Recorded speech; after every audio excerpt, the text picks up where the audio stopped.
we're on the prowl. Hello and welcome to On the Prowl, our weekly recap show for everything Princeton sports. I'm Kevin Whitaker, Executive Editor for Sports, here with Shayan Rakhit, one of our staff writers. We were at the biggest event of the weekend for Princeton sports, the football team's season opener against Lehigh. Team coming off a 1-9 season last year. In the second year for head coach Bob Serace and the rest of his staff, Tigers obviously hoping for better things since it couldn't get a whole lot worse than 2010. So I guess, Shayan, what were your initial thoughts from the first game of the season? Well, Princeton fell to the Mountain Hawks 34-22 in their home opener. Some of Princeton's struggles were very similar to last year's struggles. The offense had difficulty executing in the red zone. The Princeton defense, the secondary, had issues preventing explosive big plays. But there were also several positives that I saw in the game. Princeton tackled much better than last year. The defense was much more physical, and quarterback Tommy Warnham looked to be in a better rhythm after going down last year in Week 5 against Brown with collarbone injury. Definitely a tough opponent Princeton was facing. Lehigh entered the game ranked 19th in the nation, might go up a little bit after last week.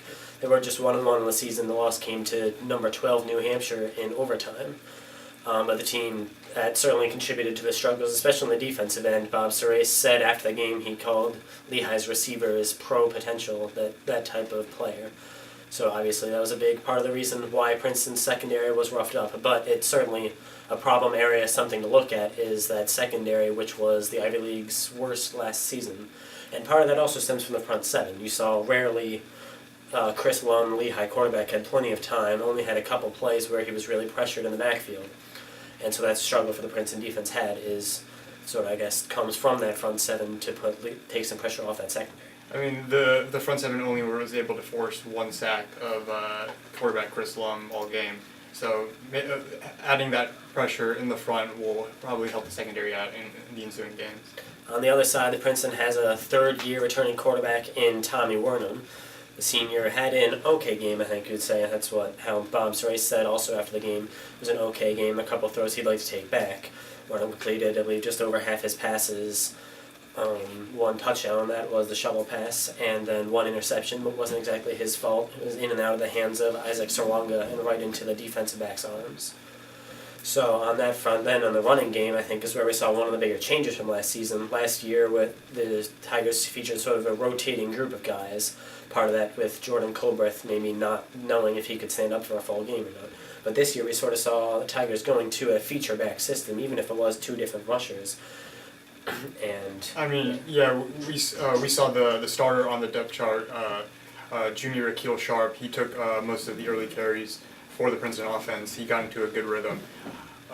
We also saw freshman running back Chuck Diblio in his collegiate debut, and he had a great first game, rushing for 87 yards and a score. Definitely did. We also saw some trick plays in this game, which is not a departure from last season. Any of you who saw the homecoming match against Harvard will certainly remember some little wrinkles, as Bob Serace likes to call them, in that playbook, including a behind-the-back pass, which I've never seen in a football game. I've never seen that either. That was something straight out of a basketball playbook. Bob Serace borrowing from Mitch Henderson, I guess, the new basketball coach. And Tommy Warnham, if you didn't see the play, Tommy Warnham dropped back quickly, threw a shovel pass behind his back to Sharp and went for 44 yards. So yes, it worked. We also saw a double reverse pass with Warnham lined up split wide, and Connor Kelly, who's a starting wide receiver now after taking some time at quarterback last year. He was recruited at quarterback. So we might see some more of those type plays out of a Wildcat set with Kelly under center taking the snaps. So we'll get a couple more looks at the Tigers soon. They've got home games under the lights again next week and the week after that, the third game being the Ivy League opener against Columbia. And we have Bucknell next week. Bucknell next week.